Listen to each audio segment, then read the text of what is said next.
Selamat datang di webinar Loophole Academy tentang ketentuan hukum Indonesia terkait COVID-19. Ini merupakan webinar pertama dari Loophole Academy. Pertama-tama mohon maaf kalau misalnya ini diselenggarakannya di kediaman saya pribadi dan ada beberapa suara, ya ini intinya ruangannya tidak ada suara, jadi mohon dimaklumi dan dipahami. Oke, dan juga disclaimer bahwa semua pendapat di sini itu bentuknya adalah diskusi dan bukan merupakan legal opinion ataupun pandangan hukum. Jadi, dan ini juga adalah pandangan saya pribadi, tidak mewakili institusi saya juga. Jadi, tolong jangan dikutip di tempat manapun. Dan jika ada penyebutan atas seseorang atau penyebutan merek itu dilakukan dengan itikat baik dan tidak ada itikat buruk dan tidak ada intensi maupun kesengajaan untuk melanggar peraturan perundang-undangan yang ada di Indonesia. Oke, mari kita mulai webinarnya. Sebenarnya hari ini yang akan kita bahas itu sebenarnya ada terkait dua klaster besar.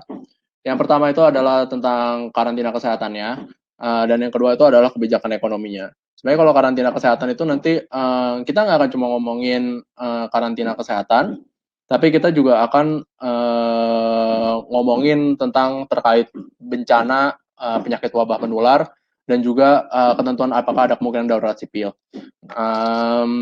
Terkait dengan untuk Q&A bisa dimasukkan ke dalam chat. Nanti kalian jangan pakai chat mode, kalian masukkan sebagai Q&A mode.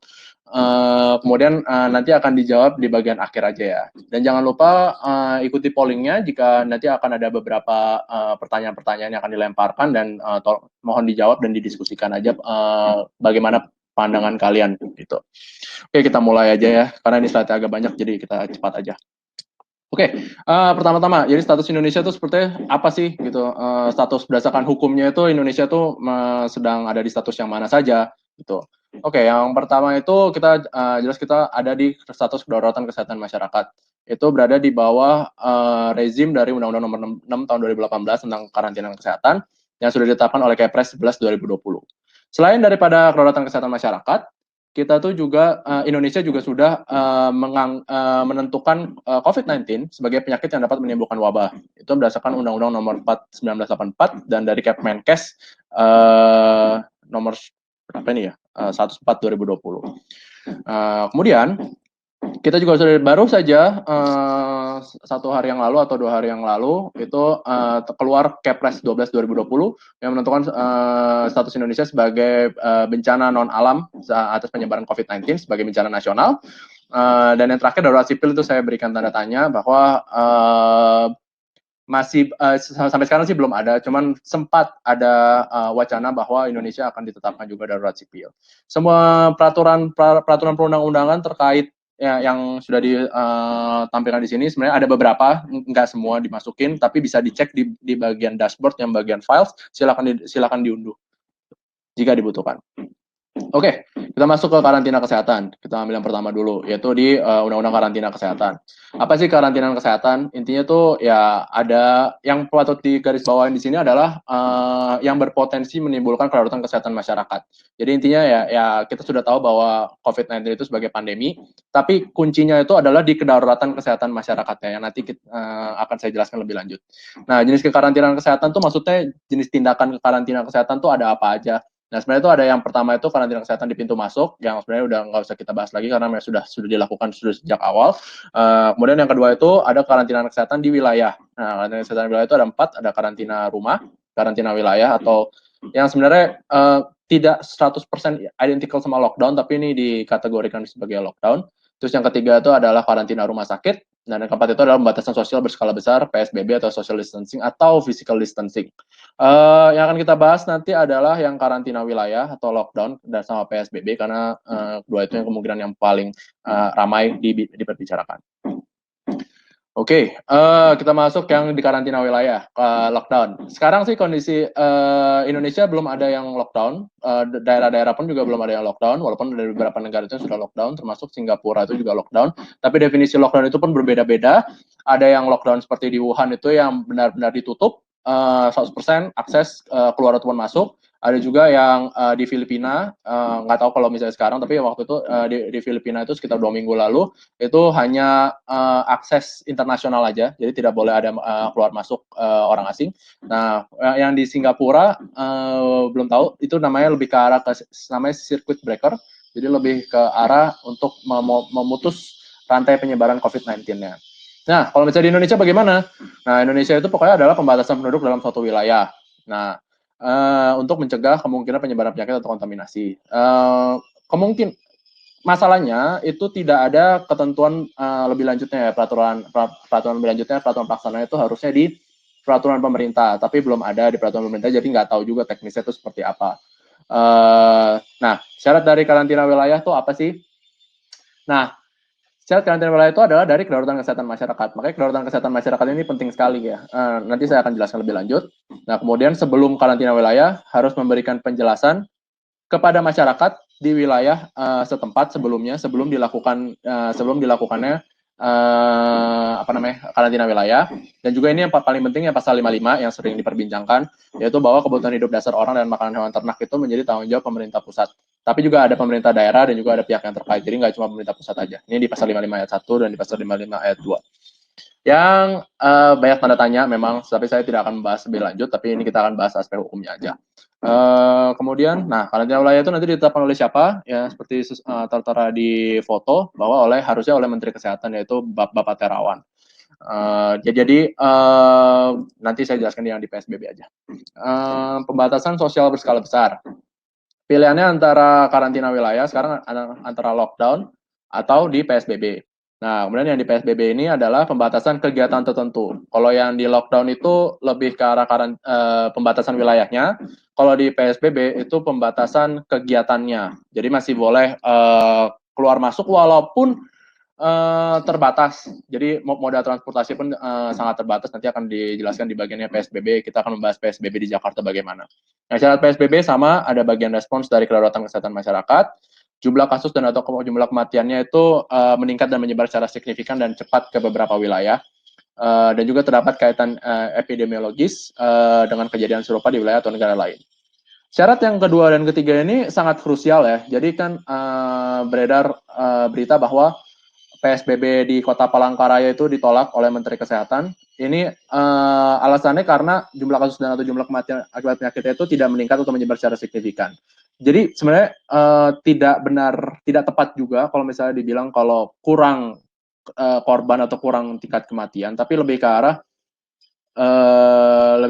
dia tidak bisa dia menyebarnya itu tidak secara signifikan dan cepat. Jadi tapi masalahnya di dalam Permenkes ataupun PP PSBB itu tidak ada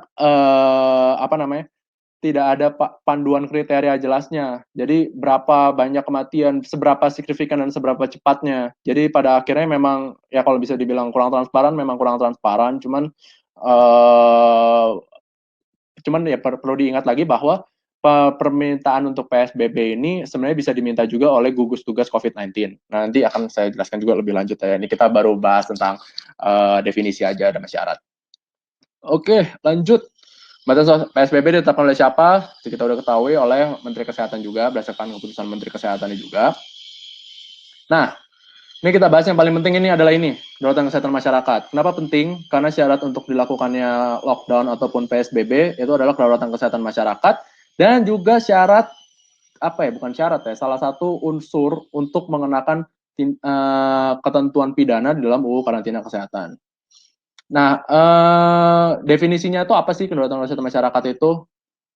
Abstrak, ya kan? Bahwa ini pokoknya ditandai dengan penyebaran penyakit menular, yang mana COVID-19 itu adalah penyakit menular, abaikan yang setelahnya, dan yang menimbulkan bahaya kesehatan dan berpotensi menyebar lintas wilayah atau lintas negara yang mana itu sudah terjadi. Nah, kesehatan masyarakat ditetapkan oleh pemerintah pusat, oleh Presiden, sudah ditetapkan melalui Kepres 11 tahun 2020. Nah, tapi sebelumnya itu harus ditetapkan terlebih dahulu jenis penyakit dan faktor risiko yang dapat menimbulkan kedaruratan kesehatan masyarakat.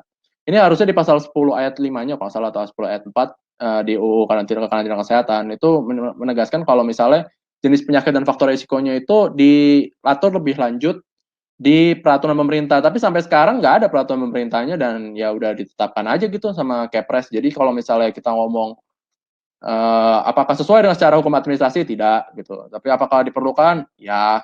Jadi ya dilematis memang masa-masa seperti sekarang ya. Nah, kita buka pertanyaannya. Jadi saya buat polling dulu. Apakah Anda setuju lockdown? Gitu. Ya, atau tidak? Gitu. Jadi silahkan diisi pollingnya dan juga berikan komentar di chat. Jadi mengapa tidak dilakukannya lockdown sekarang? Jawaban hukumnya dan jawaban yang agak nyeleneh ya buat anak hukum ya, karena belum ada peraturan pemerintah tentang karantina wilayah. Jadi sebelum PSBB kita lihat itu PSBB itu ditetapkannya itu nggak langsung, tapi harus ada peraturan pemerintahnya terlebih dahulu menetapkan tentang apa PSBB. Kemudian setelah ada PSBB, dibuatlah Permenkesnya, teknisnya bagaimana, kriteria penentuan PSBB itu seperti apa, syaratnya seperti apa. Kemudian dari pihak daerah, kemudian mengajukan proposal untuk baik daerahnya itu baik gubernur untuk tingkat provinsi maupun wali kota atau gubernur itu bisa tingkat provinsi maupun tingkat kabupaten kota, bupati sama wali kotanya untuk tingkat kabupaten ataupun kota. Dan itu bisa jointly juga ada beberapa itu bisa beberapa kabupaten atau kota itu bisa bersama-sama. Jadi kalau misalnya taruhlah kalau misalnya kota Palangkaraya itu penyebarannya itu kurang begitu besar, ya bisa bergabung bersama dengan kota-kota lainnya bahwa ini jadi penyebarannya itu secara cepat dan signifikan itu bisa tercapai kriterianya. Mungkin nanti harus ada penjelasan lebih lanjut dari pihak Kementerian Kesehatan sebenarnya signifikan dan cepat itu seperti apa. Karena ada parameter tapi parameter masih belum menggunakan angka gitu, belum menggunakan kuantitas. Nah, kalau misalnya untuk peraturan pemerintah lockdown belum ada. Jadi secara normatif belum bisa diterapkan. Cuman ya sebenarnya tidak baik juga ya kalau misalnya secara serta-merta kalau misalnya nggak boleh lockdown gitu. Nggak boleh menetapkan lockdown karena belum ada peraturan pemerintahnya, itu kurang bijak gitu. Oke. Nah, ini kata lebih lanjutnya, apakah bisa lockdown dan PSBB bersamaan? Permasalahannya, secara logis harusnya bisa ya, karena kalau misalnya lockdown ya juga berarti ya PSBB secara otomatis juga terjadi gitu. Cuman redaksionalnya di dalam pasal 49 ayat 1 Undang-Undang Karantina Kesehatan, ya, sebentar saya buka, cek terlebih dahulu agar tidak salah. Di 49 ayat 1, oke. Nah, redaksionalnya itu adalah dalam rangka melakukan tindakan mitigasi faktor risiko di wilayah pada situasi kedaruratan kesehatan masyarakat, dilakukan karantina rumah, karantina wilayah, karantina rumah sakit, atau pembatasan sosial berskala besar oleh pejabat karantina kesehatan. Jadi harusnya itu dan atau ya, tapi ya karena secara normatif dilihat bahwa itu atau ya berarti tidak bisa secara bersamaan gitu jawabannya. Tapi seharusnya secara logika sih harusnya bisa ya diterapkan bersamaan gitu. Oke, lanjut. Oke, kita lanjut status yang kedua, yaitu wabah penyakit menular. COVID-19 itu sudah ditetapkan sebagai wabah penyakit menular yang menimbulkan wabah sebenarnya. Jadi kejadian berjangkitnya penyakit menular dalam masyarakat yang jumlah penderitanya meningkat secara nyata melebihi daripada kejadian yang lazim. Dan ini pada waktu dan daerah tertentu serta dapat menimbulkan malapetaka. Nah, ada bahasa-bahasa malapetaka ini kelihatan ya dari rezim orde kapan dibuatnya ini undang-undang. Sama ditetapkan jenis penyakit wabahnya dan daerah terjangkitnya ditetapkan oleh Menteri Kesehatan, sudah ditetapkan. Ini bahkan yang ditetapkan pertama kali. Entah kenapa tidak ada yang berani juga menetapkan sebenarnya keselamatan kesehatan masyarakat itu tidak berani ditetapkan karena tidak ada peraturan teknisnya gitu. Mau kita ngomongin kayak ya kan udah ada undang-undangnya dan segala macamnya ya masalahnya aparatur negara itu harus bekerja berdasarkan peraturan perundang-undangan gitu. Jadi kalau misalnya belum ada peraturan teknisnya pada akhirnya pusing juga gitu. Next. Nah, ini ada upaya penanggulangan wabahnya. Sebenarnya mirip-mirip ya sama apa yang terjadi karantina kesehatan, bahkan lebih spesifik lagi. Sebenarnya penanggulangan wabah penyakit menular tuh lebih ke arah kayak demam berdarah, dengue gitu, ataupun mungkin jika terjadi Ebola. Tapi kalau ini kan lebih ke arah pandemi. Saya juga sebenarnya bukan ahli juga sih di bidang apa penyakit. Tapi ya ada dua ketentuan hukum ini dan saling beririsan satu sama lain. Yang perlu diperhatikan di sini adalah bahwa ini ada yang namanya tindakan pengebalan ya, seperti yang seperti yang diterapkan oleh Boris Johnson di UK sendiri, yaitu herd immunity ya. Memang terjadi ya, bahwa tapi masalahnya herd immunity itu ya harus ada vaksinnya dulu gitu. Dan ini tanpa diperlukan persetujuan, maksudnya ya bisa aja orang divaksin tanpa harus meminta persetujuan dari dia. Jadi kalau mohon maaf kalau misalnya anti vaksin, ya berarti bisa aja diterobos berdasarkan undang-undang ini. Dan kemudian ada penanganan jenazah akibat wabah. Itu nanti akan saya jelaskan jika kita ngomongin masalah ketentuan pidana, dan juga upaya penanggulangan lainnya, contohnya penutupan daerah tertentu yang mana ini ya pada dasarnya adalah lockdown juga gitu. Jadi sebenarnya saya juga bingung untuk UU 1984 tentang wabah ini sama undang-undang ini kenapa ya terpisah gitu. Apa namanya, kayak kenapa dibuatnya itu cara terpisah padahal dia tuh beririsan seperti itu. Jadi kita bingung kan. Saya sih bingung. Web Labanya dia tidak perlu menunggu. Sebenarnya dia lakukannya cepat ya. Jadi kalau misalnya walaupun belum ditetapkan oleh Kemenkes, dia udah bisa langsung dilakukan upaya penanggulangan wabah. Bisa dilakukan juga ganti rugi harta benda jika ada yang dimusnahkan, termasuk terhadap ganti rugi terhadap ya harusnya kalau ada hewan-hewan yang dipaksa untuk dibunuh, ya ada ganti ruginya juga. Nah, ini ada penghargaan. Coba saya bikin polling lagi. Poll. Apakah duta imunitas corona adalah penghargaan? Nah, ini kan jadi di undang-undang wabah ini diperbolehkan untuk diberikannya penghargaan gitu. Nah, kemarin kita melihat bahwa ada Bapak Terawan itu menekankan duta imunitas corona itu kepada para ABK World Dream yang tidak kena corona, yang waktu itu sih karena banyakkan minum temulawak ya. Tapi ya seharusnya sih enggak, karena di sini lebih ke arah ke petugas kesehatan ya, dan ABK itu bukanlah petugas kesehatan. Jadi jawabannya seharusnya bukan, ini bukanlah duta imunitas corona tuh bukan penghargaan, harusnya pun yang diberikan itu kepada tenaga medis gitu. Dan nggak cuma tenaga medis ya, harusnya siapapun yang terlibat di dalam upaya penanggulangan wabah gitu. Next, nah kita ngomongin masalah bencana. Nah ini masalah penting karena ini baru.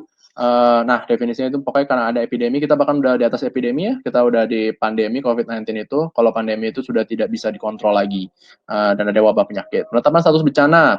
Penetapan status bencana itu saya cukup bingung ya, karena ternyata pemerintah pusat atau pemerintah daerah, padahal BNPB soalnya mengeluarkan keputusan BNPB juga yang menetapkan status bencana gitu, tapi ternyata harus dari pemerintah pusat ataupun pemerintah daerah, dan tergantung kalau misalnya nasional itu pemerintah pusat, kalau daerah itu oleh pemerintah daerah masing-masing. Dalam bencana non alam itu berdasarkan Kepres 12 2020. Nah, apa fungsinya keputusan BNPB nomor 13A tahun 2020 yang menetapkan itu? Kalau asumsi saya, yaitu untuk administrasi penggunaan anggaran. Jadi dia BNPB itu memiliki dana siap pakai. Nah, kalau yang bisa digunakan ketika sudah ada kondisi bencana. Nah, kalau misalnya tidak ditetapkan kondisi bencana, maka dana siap pakai itu tidak bisa digunakan anggarannya. Nah, dana siap pakai itu nanti akan saya jelaskan lebih lanjut. Nah, dana siap pakai itu intinya bisa nanti digunakan untuk pengadaan barang atau jasa.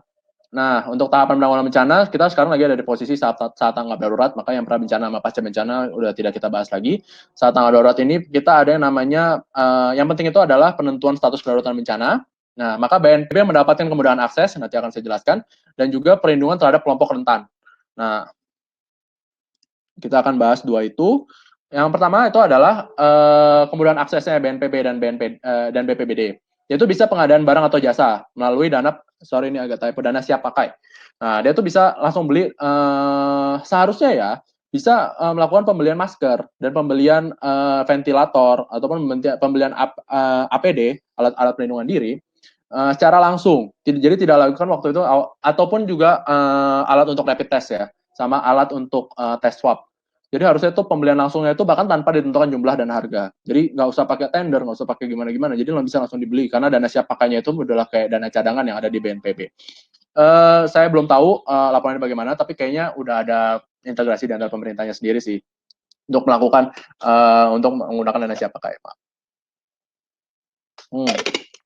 Oke, lanjut. Nah, pertanyaan selanjutnya. Ini pertanyaan tentang narapidana. Kita nggak ngomongin tentang pembebasan narapidananya ya, tapi kita bahas ini aja. Ya, boleh deh saya tanya. Apakah Anda setuju narapidana dibebaskan dalam rangka mencegah COVID-19?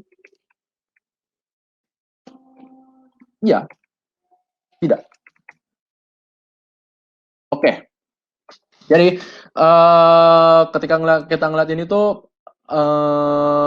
narapidana termasuk dalam kelompok rentan tidak serta-merta. Jadi dalam arti itu bahwa dia tuh penentuan kelompok rentan itu bukan dari narapidana atau orang biasa, orang sipil. Tapi lebih ke arah kepada bayi, balita, dan anak-anak yang sedang mengandung atau menyusui, penyandang cacat, sama orang lanjut usia. Jadi kalau misalnya memang mereka termasuk ke dalam kelompok narapidananya masuk ke mungkin orang lanjut usia, ya maka dia termasuk ke dalam kelompok rentan dan bisa diberikan prioritas untuk pelayanan kesehatan. Seperti gitu. Jika untuk narapidana sendiri saya tidak akan bahas, atau mungkin kalau misalnya bahas kita bahas di Q&A aja. Kemudian, nah ini yang paling penting. Apakah kondisi bencana non alam dapat menjadi alasan force majeure? Nah, jadi gini, di dalam Kepres 12 2020 itu bencananya itu adalah bencana non alam ya, bukan bencana alam. Bencana non alam itu termasuk ya epidemi yang tadi saya udah dijelasin di dalam UU 24 2007-nya. Ada dari Prof. Mahfud MD menyatakan bahwa kondisi force majeure, apakah bisa dijadikan sebagai kondisi force majeure untuk membatalkan kontrak? Nah, sudah dijelaskan oleh Prof. Mahfud bahwa tidak bisa untuk membatalkan, tapi yang bisa itu adalah untuk negosiasi. Jadi tidak otomatis gitu loh. Kalau kita bahas masalah 1320 KUH Perdata, bahwa ini force majeure bukan alasan untuk membatalkan hukum gitu. Itu alasannya itu adalah yang 3 dan 4, yang syarat ketiga dan 4 yaitu objek tertentu ataupun kausa yang halal. Dan ini force majeure itu ya bukan berarti kausa yang haram gitu. Tapi force majeure itu bisa menjadikan dasar untuk melakukan untuk melakukan negosiasi kontrak gitu. Dan biasa pun itu kalau misalnya tidak diatur ya, maka menggunakan KUH Perdata. Tapi kalau misalnya di dalam kontraknya itu diatur klausul tentang force majeure-nya, yang biasa itu kan kalau boilerplate-nya itu yang biasa digunakan itu adalah bahwa jika terjadi kejadian yang di luar dugaan, di luar kuasa dari para pihak, maka kemudian akan ditentukan berdasarkan musyawarah atau mufakat. Jadi ditentukan kerugiannya itu siapa yang menanggung. Jadi jawabannya itu adalah tidak. Jawabannya ya sebagai force majeure, tapi tidak serta-merta langsung mengakibatkan adanya kontrak itu batal demi hukum. Nah, ini nggak cuma tentang kontrak biasa ya, ada juga polis asuransi. Nah, kalau untuk polis asuransi itu cukup penting juga karena bencana itu perlu dilihat lagi karena apakah itu bencana alam atau bencana non alam gitu. Karena yang menentukan bencana alam sama bencana non alam itu pada akhirnya itu adalah dari pemerintah. Jadi jika di dalam polis asuransinya itu diomonginnya di redaksionalnya hanya bilang bencana alam, berarti ini bencana non alam COVID-19 ini tidak bisa digunakan sebagai alasan untuk dilakukan klaim asuransinya. Jadi harus dilihat terlebih dahulu. Nah, selanjutnya, apakah bencana non alam dapat menjadi alasan PHK atas dasar force majeure? Tidak langsung juga sih, harus tergantung. Karena jika akhirnya perusahaannya karena COVID-19 itu tutup permanen, bukan karena tutup karena WFH yang biasa ini, maka PHK bisa dapat diberikan 1 kali uang pesangon sama 1 kali uang penghargaan masa kerja dan uang penggantian hak. Begitu. Nah, saya akan buka polling juga. Oke, waduh. Apakah COVID-19 dapat digunakan sebagai alasan force majeure? Ya, tidak. Gitu. Oke. Nah, oke. Next. Nah, darurat sipil. Nah, darurat sipil ya sebenarnya mah kayak kita mau perang aja intinya. Tapi itu juga bisa akibat bencana alam itu juga bisa sih sebenarnya dia sebagai ditetapkan darurat sipil. Nah, tindakan dapat dilakukan itu ya sebenarnya ya menggeledah, meriksa, menyita, ya sebenarnya apa yang Anda bayangkan ketika terjadi mau perang lah gitu. Nah, apakah bisa ditetapkan untuk darurat sipil? Untuk sekarang tidak gitu. Karena COVID-19 itu adalah bencana non alam, bukan bencana alam. Maka secara normatif tidak bisa ditetapkan untuk darurat sipil. Nah, tapi permasalahannya adalah nggak cuma bencana alam, tapi juga ada kerusuhan. Nah, kalau misalnya terjadi apa yang diberikan dalam berita ini, bahwa ada kalangan anarko yang ingin melakukan penjarahan dan kemudian menimbulkan kerusuhan, maka bisa terjadi darurat sipil. Gitu. Maka ya jangan peruncing lagi konflik horizontal maupun konflik vertikal di saat seperti ini. Gitu. Next, oke, PSBB, kita bahas yang PSBB aja. Ya, PSBB ini ada beberapa tindakan, pokoknya ada school from home, work from home, batasan kegiatan keagamaan, tapi pemakaman boleh ya. Kalau pemakamannya ini yang non-COVID-19, bisa dihadiri oleh 20 orang, batasan kegiatan itu di FASUM, batasan moda transportasi. Nah, kalau pelibatan tempat kerja itu yang penting ini ada beberapa sektornya, berdasarkan Permenkes. Itu termasuk layanan keamanan pribadi yang saya juga bingung sebenarnya, tapi ya apparently ada. Mungkin satuan pengamanan kali ya. Nah, pembatasan kegiatan di Fasum. Nah, ini hotel itu diperbolehkan untuk beroperasi, tapi untuk hanya yang menampung wisatawan dan orang-orang yang terdampak COVID-19, staf medis dan darurat atau awak udara dan laut. Tapi permasalahannya adalah yang ketika diterapkan yang di Pergub yang Jakarta itu tidak ada ketentuan seperti ini. Tidak ada ketentuan, jadi kayak ya hotel boleh beroperasi tapi tidak ada syaratnya bahwa hanya untuk yang menampung wisatawan dan orang-orang yang terdampak COVID-19. Kegiatan olahraga juga diperbolehkan, tapi nanti akan saya jelaskan bahwa ini kegiatan olahraga mandiri, bukan seperti fitness. Maksudnya bukan di tempat fitness ataupun di tempat yang umum. Pembatasan moda transportasi, itu ada pembatasan jumlah penumpang, yang mana nanti akan yang paling ramai itu adalah masalah ojol ya, apakah ojol bisa beroperasi atau tidak, gitu. Kemudian yang lainnya sih lebih ke arah diturunin, diturunin nggak sebanyak itu. Jadi kalau bisa di kereta hanya 50% beroperasi dan segalanya. Nah, ini kalau yang dari Permen Hub, Permen 18, ini yang ditandatangan oleh Ad Interim Bapak Luhut Panjaitan, bahwa ini sebenarnya nggak tahu juga ya Menteri Perhubungan ini kemana ya, saya juga baru tahu ternyata lagi Ad Interim. Nah, ini motor dapat digunakan untuk kepentingan masyarakat dan kepentingan pribadi. Nah, selama memenuhi protokol kesehatan sebagai berikut. Digunakan untuk aktivitas lain yang diperbolehkan selama PSBB. Itu contohnya itu ya termasuk olahraga. Olahraga pribadi itu adalah aktivitas lain yang diperbolehkan. Melakukan disinfeksi kendaraan dan perlengkapan. Oke, ini disinfeksi kendaraan ini saya cukup bingung. Kalau misalnya kita punya motor atau punya mobil terus kita guyur gitu pakai alkohol atau pakai karbol, bingung sih. Ya mungkin bagian dalamnya aja. Ya nggak tahu lah. Jadi ya diceknya juga gimana nggak tahu. Menggunakan masker dan sarung tangan, ya menggunakan masker. Termasuk di dalam mobil ya. Di dalam mobil itu juga harus pakai masker ya. Jadi kalian kalau lagi nyetir itu kalau lagi nyetir itu kalian harus tetap pakai masker walaupun kalian di dalam mobil. Tidak berkendara kalau misalnya lagi sakit, ya iyalah. Bagaimana dengan ojek online? Di tulisannya sih sepeda motor aplikasi itu hanya bisa pengangkutan barang. Tapi di bagian di ayat selanjutnya itu dibilang untuk kepentingan masyarakat seperti yang saya jelaskan tadi ini. Untuk kepentingan masyarakat ini apa gitu loh.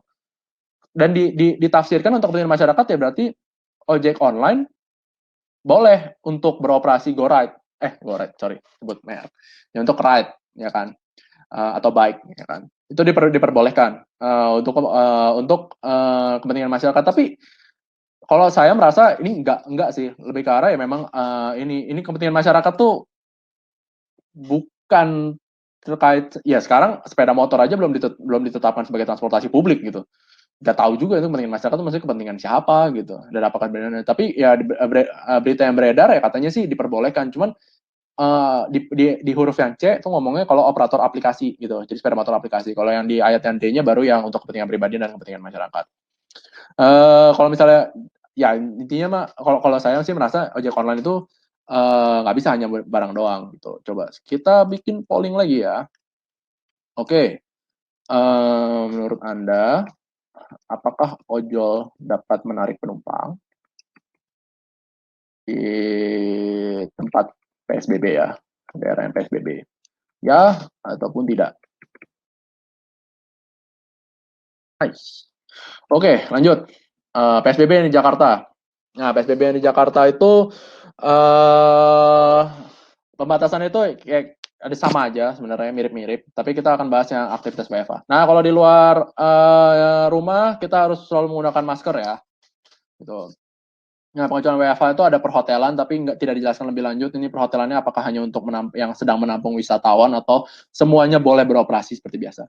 Kebutuhan sehari-hari ini juga kurang jelas, walaupun nanti kalau nggak salah ada dijelasin lebih lanjut. Coba saya next dulu ya. Nah, ini ada ketentuan bagi restoran ataupun rumah makan untuk yang di Jakarta. Ini jadi hanya untuk take away, pesanan online, ataupun juga fasilitas telepon atau layanan antar. Melakukan physical distancing 1 meter, yang lainnya ya hygiene, sanitasi, dan segala macamnya.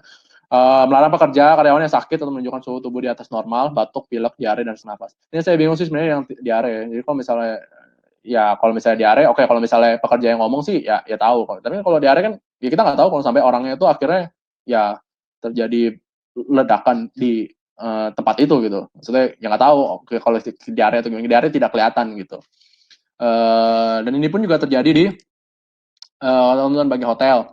Jadi kalau misalnya hotel nggak melarang tamu yang sakit tuh ditanya gitu lagi diare Pak, ya saya sih tahu kalau misalnya diare itu merupakan salah satu ciri terkena COVID-19, tapi walaupun itu juga tidak semuanya terkena gitu, tapi ya hanya berlaku di atas tinta aja lah ini, nggak bisa dicekin juga gitu, kecuali ada baunya ya. Oleh ketentuan bagi konstruksi tetap bisa jalan ya. Tapi ya itu nanti akan konstruksi itu bisa jalan, ada surat edaran Kementerian PUPR dan baru tetap jalan. Tapi nanti yang akan dibahas itu kita yang tentang industri aja. Bahwa ini menyediakan tempat tinggal dan kebutuhan hidup sehari-hari, ya menyediakan mes gitu. Ya ini perdebatan lah bahwa kalau misalnya tidak diperbolehkan ya nanti ekonomi tidak jalan, sama-sama meninggal juga. Tapi kalau misalnya dijalankan ya nanti pada akhirnya juga ya ada penyebaran COVID-19. Kegiatan di tempat fasilitas umum yang saya di pengecualian itu sebenarnya pasar rakyat masih dikecualikan. Ya kebutuhan sehari-hari itu termasuk kayak penyediaan barang retail, toko swalayan, toko kelontong, ataupun laundry. Nah kalau pasar rakyat ya kita nggak tahu ya apakah pada akhirnya, tapi ya berat lah bahwa ini harus dilakukan physical distancing walaupun di tempat-tempat yang memang agak sulit untuk diterapkan sebuah aturan. Melakukan kegiatan olahraga secara mandiri. Nah, mandiri itu yang terbatas di sekitar rumah tinggal. Jadi nggak yang di tempat fitness Anda, fitness center, ataupun juga di GBK. GBK juga kalau nggak salah sudah ditutup beberapa pintunya. Kegiatan sosial budaya, ya tidak ada resepsi pernikahan, walaupun ada sebuah pernikahan yang ya sudahlah, tidak usah dibicarakan lebih lanjut lagi. Pokoknya bisa dilakukan secara KUA online ataupun capil online ya kalian, jadi bisa lebih murah. Batasan moda transportasi, bahwa menggunakan masker di dalam kendaraan dan melakukan disinfeksi kendaraan, yang kita juga bingung melakukan disinfeksi kendaraan itu seperti apa. Nah, ini kemudian akan dilakukan itu ini namanya bantuan sosial, yaitu ya ini masuk ke dalam social safety net, jaring pengaman sosial, bahwa bisa diberikan sembako dan juga bantuan langsung. Ini sudah dilakukan gitu.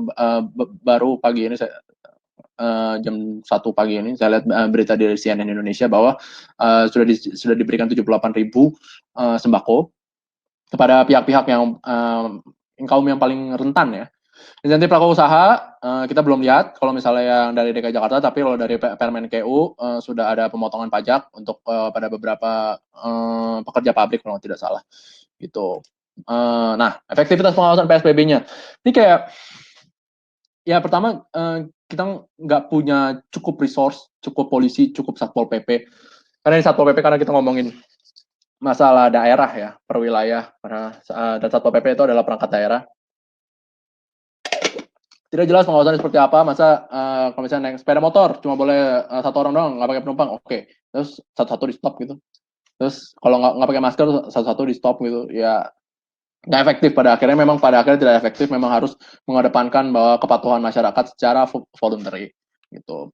Tapi saya akan bertanya kepada kalian, apakah pengawasan PSBB dapat efektif? Bisa efektif? Dan bagaimana caranya kalau misalnya bisa efektif? Apakah ya kalau misalnya tidak dilakukan secara otoriter, menurut saya sih agak susah ya untuk dilakukan secara efektif. Next, ketentuan pidana. Disclaimer, kalau misalnya saya sendiri juga tidak sepakat kalau misalnya pidana itu diterapkan untuk saat ini, tapi saya paham bahwa secara normatif ini ada beberapa yang bisa diterapkan sih pada akhirnya. Nah, ini yang selalu jadi perdebatan pasal 93. Jadi ini ada unsur pidana ada 2, yaitu tidak mematuhi penyelenggaraan karantina kesehatan sebagaimana dimaksud dalam pasal 9 ayat 1 dan atau menghalang-halangi penyelenggaraan kekarantinaan kesehatan dan sehingga menyebabkan kedaruratan kesehatan masyarakat. Sebenarnya bisa dibaca secara seperti ini. Jadi kayak bagian yang sehingga menyebabkan kedaruratan kesehatan masyarakat itu hanya yang di bagian 1B itu yang menghalang-halangi. Tapi ya udahlah, kita percaya seperti ini aja deh seharusnya. Nah, tidak mematuhi penyelenggaraan karantina kesehatan ya luas banget, kita nggak tahu apa yang terjadi gitu. Dan menghalang-halangi penyelenggaraan karantina kesehatan juga luas banget, nggak ada jelasin lebih lanjut itu kayak gimana tindakan pastinya. Tapi yang jadi masalah itu adalah sehingga menyebabkan kedaruratan kesehatan masyarakat. Nah, ini lagi-lagi gini loh, itu kan yang menetapkan presiden gitu. Kemudian sekarang sudah kedaruratan kesehatan masyarakat, terus mau diapain lagi gitu. Jadi kayak apakah ya tindakan apa lagi yang bisa menyebabkan kedaruratan kesehatan masyarakat jika keadaannya sudah kedaruratan kesehatan masyarakat. Jadi cukup membingungkan. Jadi makanya nih tidak di-advise untuk digunakan memang karena agak bingungin. Jadi kayak apa? Jadi kita coba bikin kasusnya ya. Apakah jika jogging tanpa masker dikenakan pidana? Ya enggak gitu kalau karena harus dibuktikan dulu bahwa ada kondisi yang menyebabkan kedaruratan kesehatan masyarakat yang mana tadi definisinya itu adalah penyebaran penyakit menular yang sangat luar biasa lah ya masif gitu. Ya nggak tahu kita gimana cara ngaku ngukurnya juga gitu kalau misalnya nggak jogging gitu. Tapi ada asumsinya memang. Ya kita berasumsi aja ya, ini disclaimer ya, ini bukan pendapat hukum nih. Bahwa asumsinya itu ya dikenakan itu ya seperti yang super spreader, yang seperti terjadi di Daegu di Korea Selatan, bahwa ada satu orang yang menulari 1.000 orang dan yang berbahaya banget ya, itu mungkin itulah kedaruratan kesehatan masyarakat yang sejatinya ada gitu. Tapi kalau misalnya kayak yang ya kita-kita aja yang lupa pakai masker segala macem ya harusnya enggak ya, harusnya tidak se-strict itu gitu. Kemudian lanjut ke yang undang-undang wabah. Undang-undang wabah sebenarnya lebih apa ya, lebih konkret sedikit karena ada upaya penanggulangan wabah kan tadi sudah saya jelaskan dan udah ada beberapa tindakannya termasuk yang penanganan jenazah. Nah, barang siapa yang menghalangi pelaksanaan, tapi ya ancaman dendanya sih murah sih, 1 juta doang karena ya zaman itu masih 1 juta tuh mahal gitu tahun 84. Itu karena dolar masih 2.000 kan. Unsur pidananya itu adalah ya dengan sengaja menghalangi pelaksanaan penanggulangan wabah. Penanggulangan wabah itu masuk mana ya upaya penanggulangan wabah yang ada di dalam undang-undangnya dan ada di dalam peraturan pemerintahnya yang udah dijelaskan ya lebih rinci tapi daripada karantina kesehatan tapi ya tidak serinci itu juga. Nah, apakah bisa dikenakan pidana? Kalau misalnya ada jenazah pasien PDP COVID-19 yang waktu itu yang heboh waktu itu dibawa pulang, bisa pakai pasal 14 U 1984 menurut saya karena salah satu upaya penanggulangan wabah itu adalah penanganan jenazah gitu. Jika jenazahnya sudah diminta oleh petugas kesehatan untuk ditangani dan udah PDP COVID-19 dan harusnya ditangani menurut protokol dan tidak dilakukan ya maka bisa dikenakan sanksi pidana gitu. Oke, kalau misalnya gini saya coba bikin polling lagi. Bagaimana? Apakah menurut Anda sanksi pidana dapat diterapkan untuk pelanggaran COVID terkait COVID-19? Ya maksudnya itulah. Ya, tentu tidak. Oke, next. Oke. Kita ngomongin yang stabilitas sistem keuangan ya. Oke, ini agak berat nih. Ini ada kewenangan kita ngomong dari sekarang Perpres 1 2020 bahwa ada kewenangan Bank Indonesia itu ada banyak ini, tapi intinya ada 3 yang paling besar itu. Yang pertama itu adalah memberikan pinjaman atau pembiayaan likuiditas jangka pendek maupun likuiditas khusus itu kepada bank sistemik dan bank non sistemik. Jadi awalnya kalau misalnya banknya itu udah sistemik, udah mau kolaps karena COVID-19, maka dia bisa dilakukan pinjaman pembiayaan likuiditas jangka pendek. Nah, kalau misalnya dikasih jangka pendek itu masih berdarah-darah, maka dikasih pinjaman likuiditas khusus. Nah, selain itu ada pandemic bonds bisa dikeluarkan oleh Menteri Keuangan itu untuk jangka panjang. Dan yang satu lagi itu adalah membeli repo atau surat berharga negara yang dimiliki LPS dalam rangka jika LPS-nya mengalami kesulitan keuangan, maka dia harus harus dibeli surat berharga negara milik LPS jadi biar bisa dapat dana lagi.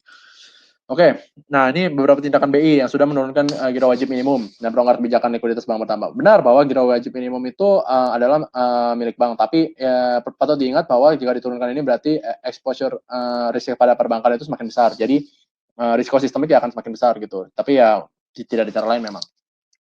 Nah, saya itu ada yang mungkin yang bertanya, siapa yang mau beli pandemic bonds sekarang? Oh tenang, di dunia ini masih banyak orang kaya. Dan salah satu itu yang beli itu pandemic bonds kita yang dengan tenor 50 tahun itu adalah dana pensiun dari Taiwan sama ada beberapa yang dari US. Oke, nah terus yang LPS. Jadi LPS ini kalau bagi kalian yang mungkin belum familiar bahwa LPS itu sebenarnya adalah gampangnya adalah asuransi. Kalau bank sentral itu adalah banknya bank. Kalau LPS itu adalah asuransinya bagi perbankan. Jadi bank-bank di Indonesia itu membayar premi asuransi untuk LPS gitu. Dan jadi kalau misalnya dia banknya ada yang fail, ada yang sistemik ataupun banknya non sistemik tapi dianggap bank gagal, maka itu bisa di bailout. Nah bailout itu lewat LPS. Jadi seperti kasusnya Bank Senturi, cuman ya Bank Senturi ya begitulah ya.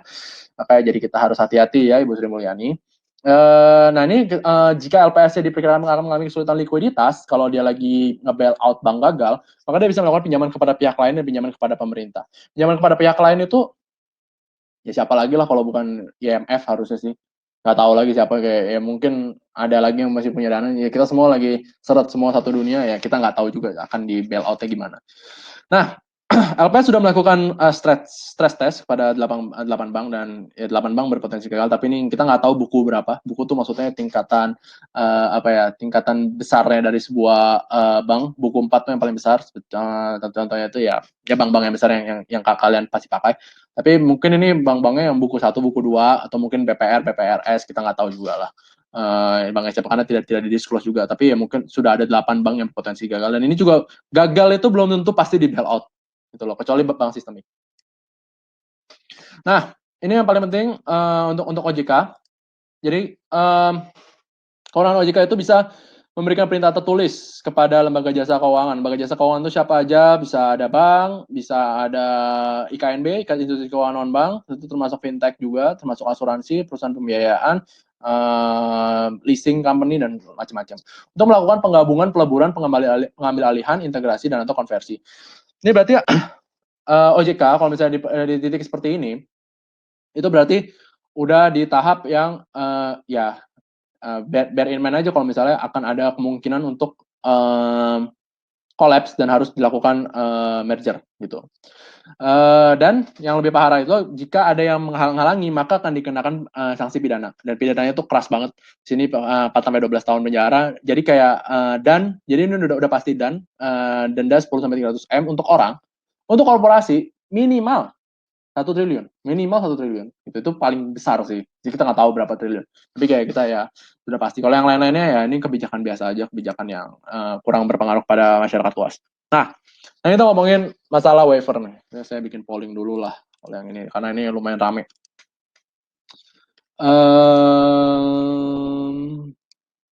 Apakah kalian setuju ada waiver pasal 27 Perpu 1 2020? Ya, tidak. Oke. Oh, ya, betul. Buku bank itu bagian bank berdasarkan jumlah modal, bukan besarnya bank tersebut. Ya, jadi maksudnya bukan besar dalam gimana? Maksudnya maksudnya dalam bahasa awam itu maksudnya ya yang banknya lebih bonafit gitu. Tapi benar itu lebih ke arah jumlah modal. Jadi ini ada yang mau judicial review. Jadi sebenarnya ini itu memberikan waiver, memberikan penyampingan. Jadi ayat pertama itu adalah bahwa tindakan-tindakan biaya yang dikeluarkan untuk Perpu ini dalam rangka Perpu untuk menyelamatkan ini bahwa bukan merupakan kerugian negara. Ini arahnya itu kepada rezim tindak pidana korupsi, bahwa ya kita ingat kasus saya Ibu Karen Gustiawan, Bapak Hota Sinababan, bahwa ada beberapa direksi BUMN itu yang ya memang rezim tindak pidana korupsi kita itu bukan yang sempurna tapi cukup agresif gitu. Yang kedua itu bahwa tidak dapat dituntut baik secara perdata maupun pidana jika dalam melanjutkan. Sebenarnya ayat 2 tuh kurang penting sih, karena ya memang ya kalau ada etikat baik dan sesuai dengan tuntutan peraturan perundang-undangan mah ya nggak bakal ada yang nuntut perdata ataupun pidana sebenarnya. Tapi ya perlu ditegaskan kembali. Yang ketiga, segala tindakan termasuk putusan yang diambil itu bukan merupakan objek gugatan yang dapat diajukan kepada peradilan tata usaha negara. Ini juga akhirnya kurang berguna karena ada prinsip di dalam tata usaha negara atau administrasi negara bahwa sebuah katun keputusan tata usaha negara itu akan dianggap berlaku hingga dibatalkan gitu. Karena ada prinsip seperti itu. Jadi sebenarnya ya nggak apa-apa kalau misalnya mau diajuin mah diajuin aja, tapi ya dibatalinnya nanti kan ada proses-proses persidangan. Kalau untuk yang pertama saya sepakat gitu, pribadi sepakat karena memang kalau nggak ada kayak gini, semua pejabat takut. Karena tindakan shifting anggaran, refocusing anggaran itu udah pasti akan merugikan gitu, dan ya udah pasti akan merugikan karena pertumbuhan ekonomi pasti turun gitu. Nah, anehnya kerugian negara itu ya kerugian negara gitu, tidak dilihat dari motifnya apakah dia sudah itikat baik sesuai dengan administrasi, tapi ya udah yang penting rugi. Kalau rugi walaupun sudah itikat baik dan sudah sesuai dengan prosedur ya tetap salah gitu. Jadi ini agak bahaya memang. Dan saya memahami bahwa diperlukan ayat 1 ini. Kalau untuk ayat 2 sih enggak sih sebenarnya, karena ya memang saya sudah seharusnya seperti itu. Ayat ketiga juga enggak, karena memang harusnya katun itu tetap bisa berjalan. Gitu. Tapi kalau untuk ayat 1 korupsi saya sepakat gitu. Walaupun ada beberapa pihak yang tidak sepakat ya. Kalau menurut saya ya ketika saya menjadi ASN pun saya juga akan takut sih, takut kena korupsi setelah ini karena ini pasti besar-besaran banget dan ya menjadi bancakan. Next, kita masuk ke kebijakan kredit. Yang kredit ini ada di POJK 11 2020 bahwa sudah dilakukan stimulus-stimulus untuk counter cyclical damage dari COVID-19. Nah, pertama itu ada penetapan kualitas aset, dikasih plafon sampai 10 miliar, termasuk untuk debitur UMKM ya, jadi bisa diberikan kredit dalam rangka penetapan kualitas aset. Restrukturisasi kredit, jadi yang sekarang existing atau selanjutnya kalau mau diberikan kredit itu bisa dilakukan restrukturisasi kredit atau pembiayaan. Nah, jadi setelah direstrukturisasi, maka kualitas kreditnya akan ditetapkan lancar, berarti tidak dianggap default gitu. Jadi ini ada kaitannya pasti sama blacklist dari BI. Kemudian restrukturisasi kredit ini tanpa ada plafon. Kalau yang menetapkan kualitas itu bisa sampai 10 miliar, kalau ini tanpa ada batasan plafon. Dan ini berlaku bagi kredit yang baru diberikan setelah terkena dampak COVID-19 atau yang direstrukturisasi setelah debitur terkena dampak COVID-19. Ini sebenarnya saya lupa masukin dalam slide, tapi udah ada sekitar 9 atau 10 bank itu yang sudah komit lah untuk dengan OJK untuk ya menetapkan ini. Tapi ini dapat ya, jadi tidak wajib dilakukan restrukturisasi, tidak wajib dilakukan penetapan kualitas aset, tapi diperbolehkan gitu. Nah, kebijakan kredit oleh bank itu sektornya itu ada 7 ini di penjelasan POJK, tapi apakah hanya terhadap 7 sektor tersebut? Tidak. Kalau misalnya kita lihat di lampiran POJK 11 2020 untuk laporan terkait pelaksanaan POJK 11 2020-nya, itu bisa mencakup sektor lain-lain. Jadi nggak terbatas cuma ini harusnya. Dan di dalamnya juga ada sektor konstruksi dan ada sektor lainnya. Harusnya semua bisa. Tapi yang pasti itu adalah ya terkena dampak COVID-19 itu. Itu harus dibuat kriterianya itu seperti apa. Jadi kriteria pemberian kreditnya juga nggak boleh asal, nggak boleh semua aja langsung dikenain. Ya harus ada jelas gitu loh. Jadi kayak, salah satu contohnya yang dikasih dalam penjelasannya itu adalah, ini diberikan kepada perusahaan airline. Kalau misalnya perusahaan kalau misalnya perusahaan airline itu kan karena ada travel ban, maka dia berdampak. Maka dia kita berikan restrukturisasi kredit gitu. Jadi nggak bisa asal. Nah untuk IKNB sayangnya nggak ada POJK-nya, tapi ada beberapa surat ya. Ini bukan surat edaran, ini surat OJK aja kepada pihak-pihak asosiasi ataupun direksi-direksi yang perusahaan-perusahaan yang terkait. Jadi kalau asuransi itu dia bisa dilakukan, jadi yang pasti kebanyakan semua itu adalah perpanjangan waktu penyampaian laporan berkalanya untuk semua asuransi, dana pensiun sama perusahaan pembiayaan. Tapi juga ada pelaksanaan FPT-nya itu bisa dilakukan video conference ya wajar. Tapi yang berbeda-beda di masing-masing jenis IKNB-nya itu adalah perubahan perhitungan tingkat solvabilitas perusahaan perasuransian. Jadi saya juga nggak tahu pastinya seperti apa nih, ada perubahannya seperti apa. Tapi kalau yang untuk dana pensiun itu, jadi kalau misalnya lo bisa ditunda ada pelaksanaan, ini tahunnya sorry ada typo, yang menyelenggarakan program pensiun iuran pasti atas peserta dana pensiun yang 2 sampai 5 tahun lagi memasuki usia pensiun bisa ditambah 1 tahun lagi. Jadi nggak langsung bisa dicairkan, bisa ditunda. Next daripada kita lama-lama. Oke, perusahaan pembiayaan itu bisa, ini terkait sama kredit motor sih sebenarnya. Jadi bisa dilakukan restrukturisasi gitu terhadap debitur yang terkena dampak COVID-19. Itu dan ini ada beberapa jenisnya dan bisa juga memberikan pembiayaan baru berdasarkan alat pembiayaan yang memadai. Ini juga udah ada surat juga dari Asosiasi Perusahaan Pembiayaan Indonesia. Tapi saya nggak tahu juga sih bagaimana kalian, apakah ada kredit motornya yang di Wave, tidak usah dibayar lagi sekarang. Saya sih nggak ada kredit motor, jadi ya nggak tahu gitu. Mungkin ada informasi lebih lanjut. Oke, operasional industri, izin operasional mobil. Jadi industri itu masih diperbolehkan untuk beroperasi, jelas. Dan nggak cuma industri-industri tertentu aja. Pada akhirnya ya beberapa hampir semua industri diperbolehkan, tapi harus ada izin operasional dan mobilitas yang mana itu diberikan oleh Menteri Perindustrian melalui SINAS, melalui portal SINASnya. Jadi mengajukan permohonan elektronik. Kemudian kalau operasionalnya bisa kegiatan operasional, administrasi perkantoran, sama mobilitasnya di dalam kegiatan industri itu sendiri. Syarat perizinannya harus melakukan screening awal, terus ada karantina juga. Jadi kalau misalnya habis yang dari luar atau yang terkena yang ODP lah, itu harus tidak boleh masuk ke area pabrik. Dan pendidikan yang lainnya hygiene dan segala macam, menggunakan masker. Nah, bagi pekerjanya harus menggunakan masker dan sarung tangan di area pabrik, menjaga jarak, physical distancing. Udah itu demikian disampaikan beberapa ketentuan hukumnya. Mohon maaf kalau misalnya lama 50 menit, tapi itu adalah beberapa yang bisa yang penting-penting aja. Sebenarnya ada banyak banget sih di ketentuan hukum yang terkait sama COVID ini. Ada yang terkait visa, ada yang terkait konstruksi, ada yang terkait narapidana dan lain-lain. Tapi ini beberapa yang paling utama, ya terutama yang mengenai PSBB itu, yang karena itu yang sedang berlaku sekarang dan bagaimana yang terjadi. Oke, kita jawab satu-satu ya, bentar saya. Kita full white ya, nanti nggak usah pakai ini lagi. Stop slide. Oke, ya mukanya full jadi.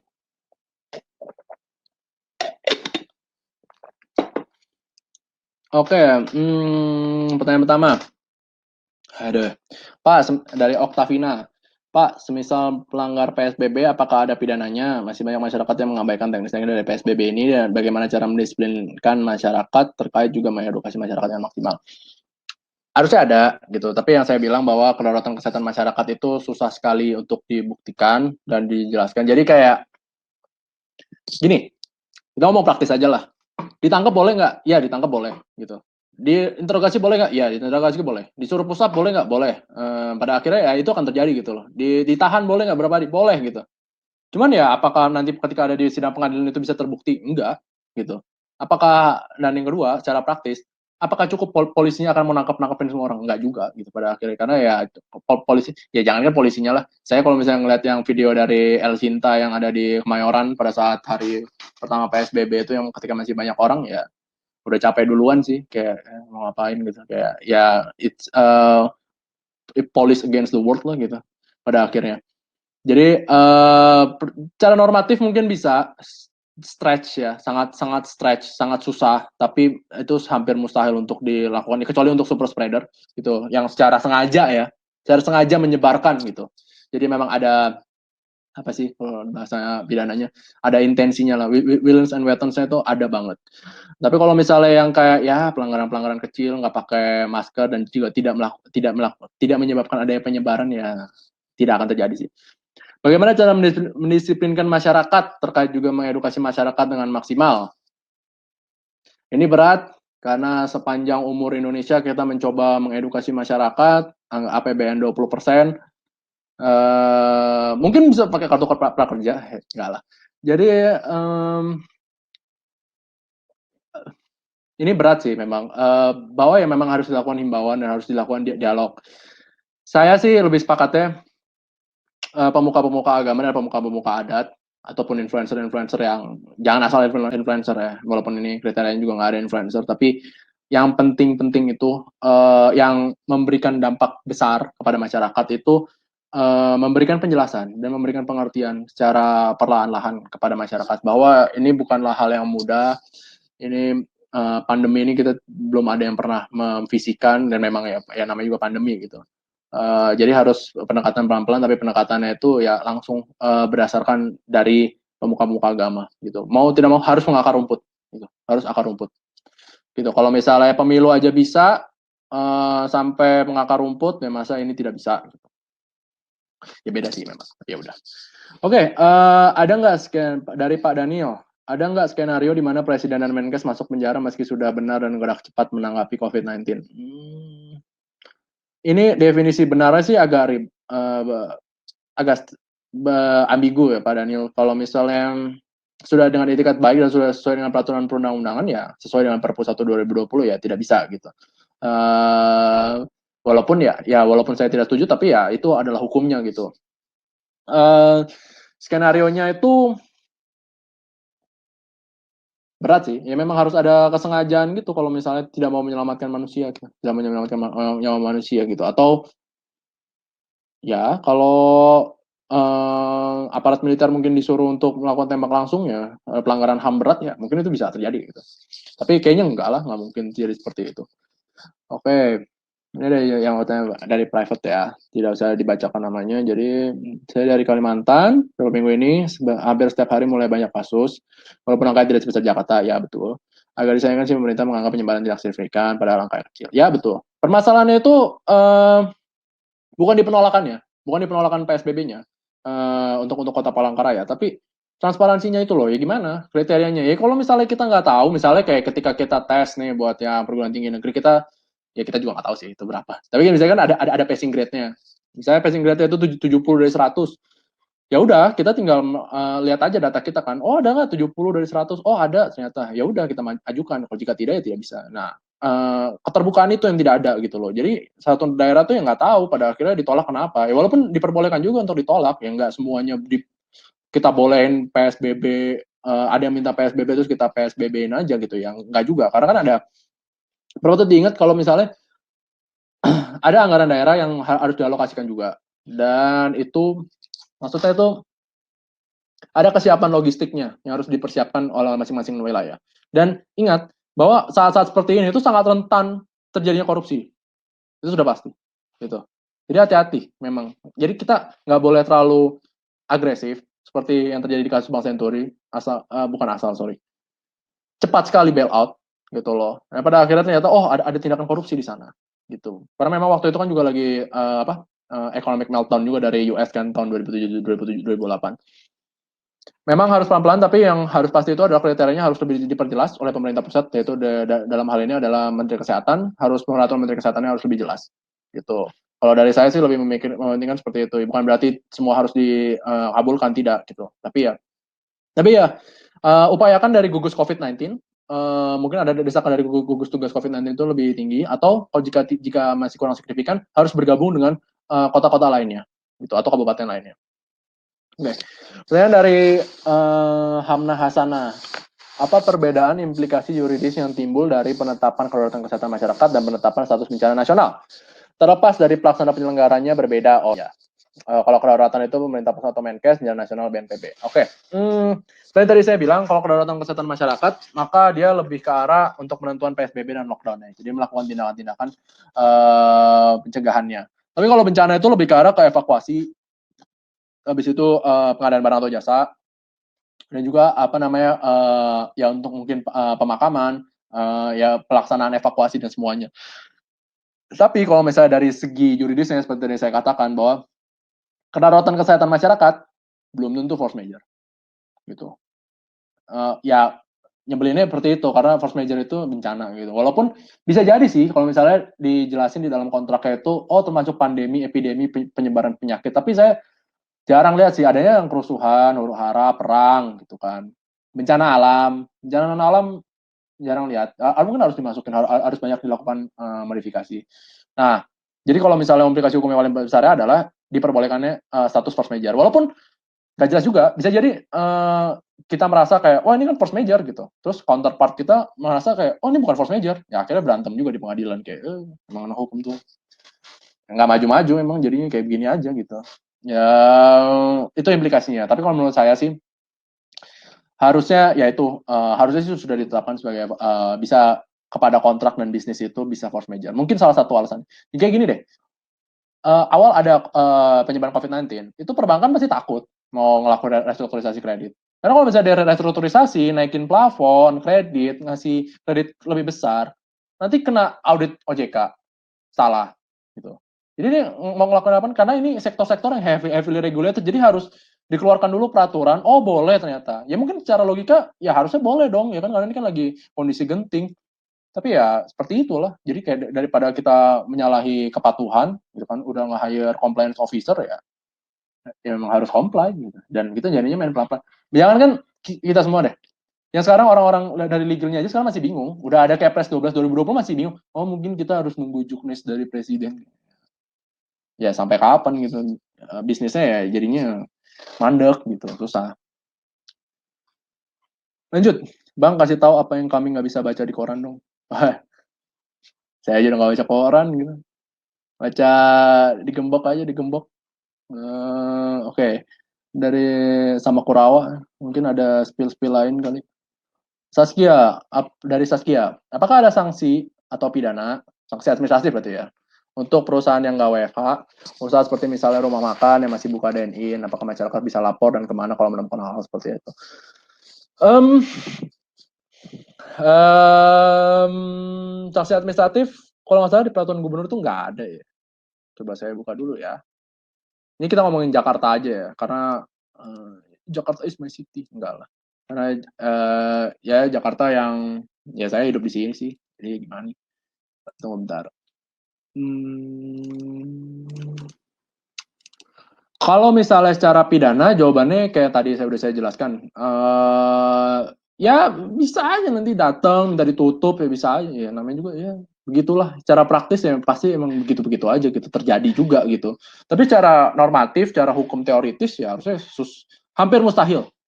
Di atas 95% lah mustahil karena kedaulatan kesehatan masyarakatnya nggak jelas sih parameternya apa, PP-nya nggak ada. Gimana hakim pas nerima itu kayak loh ini apaan. Ya bingung menetapkan kedaulatan tindakan yang akhirnya mengakibatkan kedaulatan kesehatan masyarakat itu apa gitu lah. Ya mungkin yang makan kelelawar, kalau makan kelelawar itu terjadi makan kelelawar ya itu udah digebukin warga duluan sih. Nah kita yang pergub ya PSBB. Oke. Di pergub ini pergub 33 itu kita lihat kalau nggak salah nggak ada ya. Sanksinya itu sesuai dengan peraturan perundang-undangan, nggak jelas. Jadi kalau sanksi administratif kita nggak tahu juga ya harus kemana gitu. Banyak kan sih pidana gitu. Kalau administratif belum ada. Tapi kalau seperti misalnya rumah makan yang masih buka dine-in gitu ya. Ya benar sih, harusnya itu memang melanggar PSBB gitu. Tapi gak ada sanksi administratif ya. Sanksi pidananya juga ya buat apa diterapin ya. Sekarang dimasukin penjara juga ya sama aja gitu. Ya nambah aja narapidana yang dibebas nanti. Pak Yasona kasihan nanti. Kalau bisa lapor, kalau WFH, jadi tergantung.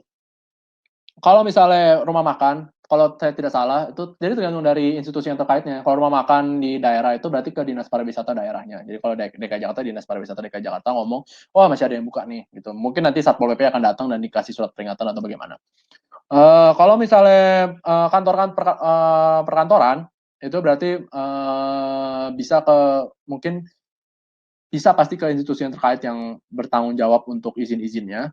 Tapi juga bisa kayak misalnya kalau misalnya bergerak di bidang teknologi dan informatika ya bisa ke Kominfo gitu untuk dibekukan izinnya atau bagaimana. Tapi yang pasti sih ke dinas dinas ketenagakerjaan aja gitu. Karena kan tujuan yang kita mau capai kan bukanlah untuk menghukum ya, tapi lebih ke arah ya udah yang efektif aja. Jadi ya biar WFH itu diimplementasikan gitu. Ya kita bisa lapor ke Disnaker dari sebagai pekerja itu diimplementasikan gitu. Ya kita bisa lapor ke Disnaker dari sebagai pekerja dan bilang kalau misalnya kantor saya belum menerapkan WFH ataupun sudah menerapkan WFH tapi tidak menerapkan K3 dan higienis tingkat higienis yang diperlukan dan segala macam, mungkin bisa dipaksa dari pihak Kemnakernya untuk memberikan ya teguran ataupun apa gitu. Oke, ya PMK 23 2020 dari Bang Daniel, insentif pajak nggak Bang? Oh saya ya, coba saya riset dulu ya. Salah. 2020, oke. Ya ini insentif pajak untuk wajib pajak terdampak wabah corona. Iya sih, itu insentif pajak. Jadi maksudnya pertanyaannya ke mana ya? Mungkin bisa diperjelas gitu. Pada Bang Bara, BI boleh membeli bond yang diterbitkan LPS. Kira-kira bond yang dikeluarkan LPS itu SBN atau corporate bond Bang? SBN sih, kan LPS gitu. Terus kira-kira bakal efektif tidak kalau LPS terbitin bond? Jadi bondnya itu di-issue, langsung dibeli sama BI atau pemerintah. Gitu jawabannya. Jadi nggak di nggak dijual kepada apa ya, maksudnya kayak nggak dijual kepada umum lagi. Jadi itu memang ya udah dicanangkan. Jadi gini, jadi saya lupa ngejelasin sih. Kalau ini udah two layer protection nih kalau menurut saya. Jadi bank, kalau misalnya bank sistemik ya gagal. Bank sistemik itu bank-bank yang udah sangat interconnected lah antar satu bank dengan yang lain dengan lembaga jasa keuangan. Jadi kalau misalnya dia kolaps, ya udahlah saya sebut aja dah ya Bank BCA misalnya mau kolaps gitu. Jangan ya, yang kolaps itunya aja apa harga lot sahamnya aja lah biar murah gitu. Retail bisa beli lah. Nah, tapi kalau misalnya Bank BCA itu mau kolaps gitu kan. Nah, jangan Bank BCA deh. Bank plat merah aja, Bank BNI. Kalau misalnya mau kolaps ya kan. Nah, kemudian nanti kan pasti akan ditanggung oleh LPS, akan disuntik oleh LPS. Dikasih tuh FPJP, fasilitas pendanaan atau pembiayaan jangka pendek ya kan, FJP. Kemudian nanti kalau misalnya masih belum bisa juga dikasih fasilitas dana khusus. Kalau pada akhirnya LPS-nya ini yang sebagai lembaga asuransi perbankan ini nggak kuat juga, disiapkanlah reasuransinya itu, yaitu pemerintah. Pemerintah yang akan bail out. Lewat mana? Ya, lewat LPS yang ngeluarin surat utang atau ngeluarin menjual SBN-nya, dibeli langsung sama pemerintah atau menteri atau BI gitu. Jadi ini udah dua layer, udah reasuransi. Pemerintah jadi reasuransi dari bank sistemik gitu. Begitu. Kalau misalnya LPS sih kayaknya harusnya bukan corporate bond sih, kayaknya harusnya SBN gitu. Kalau yang pandemic bond itu dikeluarin sama Menkeu ya. Lupa itu Sun atau SBSN ya sama aja lah. Oke, dari yang private lagi terhadap penguraian atas hormat. Saya ke seluruh tenaga medis di Indonesia mengenai penyediaan APD di rumah sakit, apakah tidak ada dasar hukumnya? Banyak RS yang kekurangan APD yang bukan dari pemerintah yang bergerak ya. Tanggung jawab malah masyarakat yang luar undang. Ya betul. Permasalahannya sih nggak ada. Kenapa? Wah tiba-tiba gelap ya. Ketentuannya harusnya kalau nggak salah ada deh di dalam pengadaan barang dan jasa dalam keadaan mendesak deh di Perpres yang pengadaan barang dan jasa. Tapi saya nggak tahu juga, ini disclaimer juga belum baca. Tapi kayaknya ada yang dalam keadaan mendesak tuh bisa langsung atau bisa melakukan penunjukan langsung. Tapi kalau sekarang sih kayaknya nggak tahu juga kenapa. Saya nggak bisa jawab lah karena saya juga bukan dari pihak pemerintah. Tapi kalau untuk dasar hukumnya harusnya pemerintah itu bisa menyediakan itu lewat pengadaan barang dan jasa dan harusnya bisa lebih cepat. Salah satunya itu juga BNPB itu bisa melalui pengadaan barang jasa yang ada kemudahan akses karena sudah ditetapkan bencana non alam. Saya nggak tahu bagaimana ketentuan yang sekarang, tapi bagaimana progresnya dan perkembangannya. Tapi seharusnya sih sudah dilakukan. Ya mau nggak mau kita harus percaya aja sih. So. Next, Bang itu status Allah dari Muhammad Athur. Bang, itu yang status milenial yang kemarin ramai atas nama pemerintah karena bikin kesepakatan sama perusahaannya sendiri buat bantuan COVID itu sebenarnya boleh nggak sih karena bentuknya basic? Pertama, posisi status milenial itu saya nggak tahu juga. Ada yang bilang setara menteri, ada yang bilang bagaimana, kita nggak tahu. Tapi kayaknya sih di bawah Setkap berarti ya, karena kan kopnya di bawah Setkap. Jadi terlepas dari apapun ya, ini saya sebenarnya males sih bahas ini, kayak bingung soalnya. Ini ada blunder dari kedua belah pihak, dari status milenialnya sendiri dan dari setkapnya. Kok bisa sampai keluar kop surat seperti itu? Yang bermasalah sih kok suratnya. Sebenarnya kalau untuk tindakannya sih saya nggak masalahin lah. Maksudnya kalau ya nggak masalah kalau misalnya dilakukan transaksi kepentingan.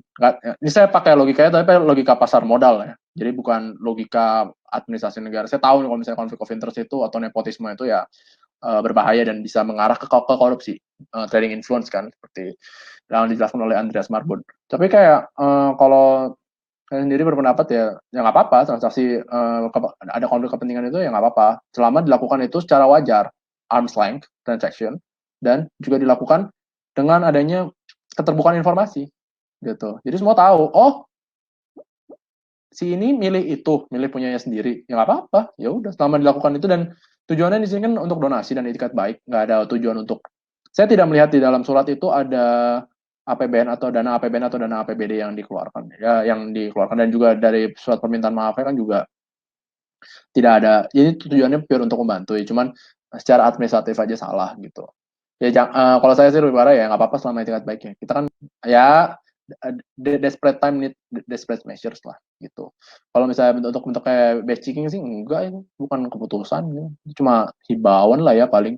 Harusnya sih Yang benar itu harusnya ya ada dari siapa ya? Saya baca di Twitter pokoknya kayak ya itu saya juga sepakat sih.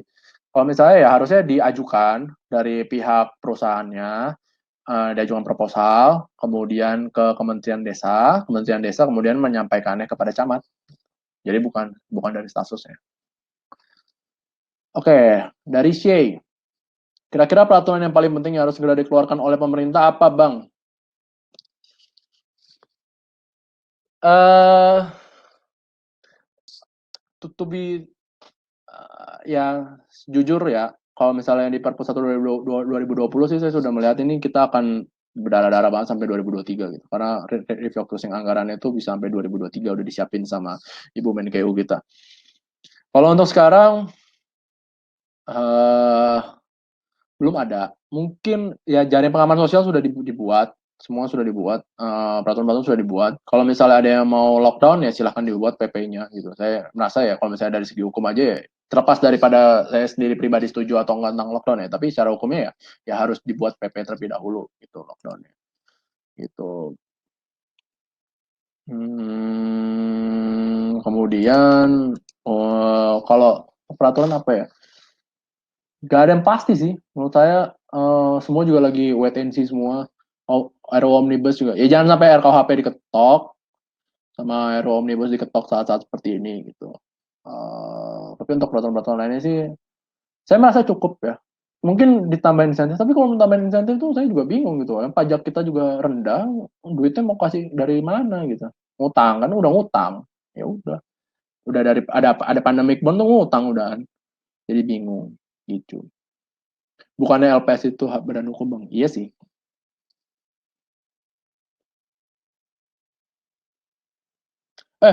Bentar. LPS itu kan dari Perpres atau undang-undang kan yang bikinnya? Undang-undang nih kayaknya. Lembaga Penjamin Simpanan.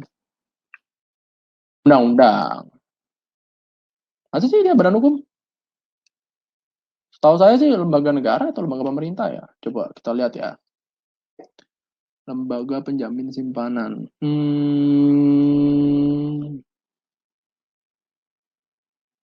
Oh iya, badan hukum.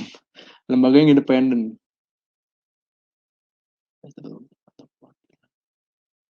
Oh iya, benar juga ya. Ya, saya koreksi deh. Ya, terima kasih atas koreksinya, Bara. Saya juga nggak tahu sih. Kalau misalnya kayak gini, nggak pernah mendalami tentang LPS. Jadi jangan sampai sih sebenarnya mendalami LPS itu berarti ya kita lagi krisis kan, gitu.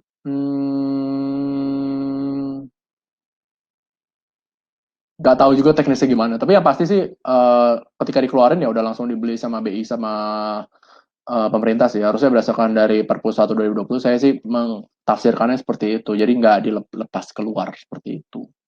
Tapi terima kasih koreksinya ya bahwa LPS itu badan hukum. Saya kira kalau ada undang-undangnya maka lembaga pemerintah salah ya. Gitu. Oke, ya untuk kalian sendiri bagaimana kabarnya? Masih sehat-sehat aja, stay safe aja lah pokoknya. Ada lagi pertanyaan?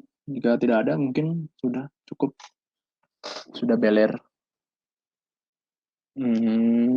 Polling ya, saya end polling aja lah.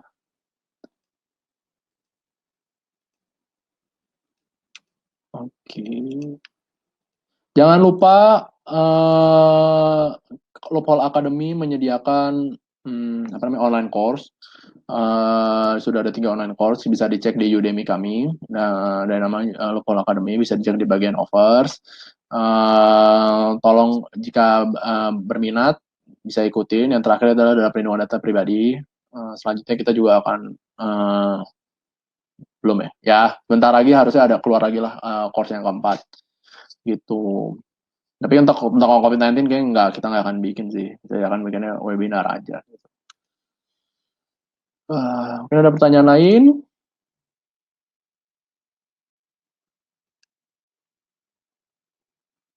Tidak ada mungkin. Kalau tidak ada ya. Tidak ada mungkin sudah ditutup. Bagaimana admin? Hmm, ini.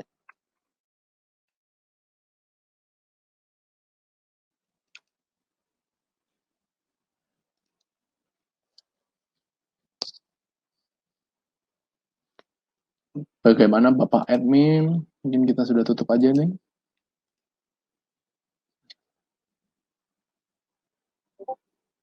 Tutup udah ya. Oke. Ya, demikian webinar tentang COVID-19. Terima kasih banyak sudah mengikuti terhadap 43 yang sudah berdaftar.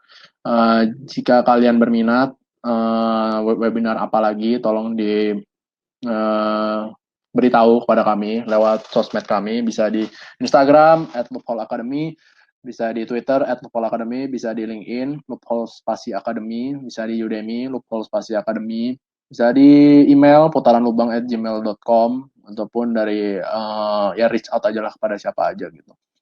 Atau di grup Telegram kami, Loophole Academy di discussion gitu. Kalau misalnya ada yang mau diskusi lebih lanjut, masih ada yang mau bertanya-tanya, bisa Loophole Academy discussion. Kita sistemnya yang diskusi karena ya tidak bisa memberikan opini hukum gitu. Kemudian jangan lupa kita juga mau menyediakan online course. Kita juga terus akan menyelenggarakan webinar-webinar seperti ini lewat platform seperti ini. Tolong disampaikan juga kalau misalnya ada yang bermasalah, ada yang kritik dan saran, kayak misalnya webinar, lu kurang ganteng bang, ya emang sih, ya mau gimana gitu. Cuman ya kalau selain daripada itu kayak, lu undang yang lain bang, ya kalau misalnya mau tema lain dengan yang diundang yang lain, tolong diberitahu aja, reach out aja kepada kami. Jangan lupa di follow juga. Kita selalu mencoba yang terbaik memberikan ya di kala seperti ini kita harus saling membagi. Gitu. Oke, terima kasih semuanya dan selamat sore.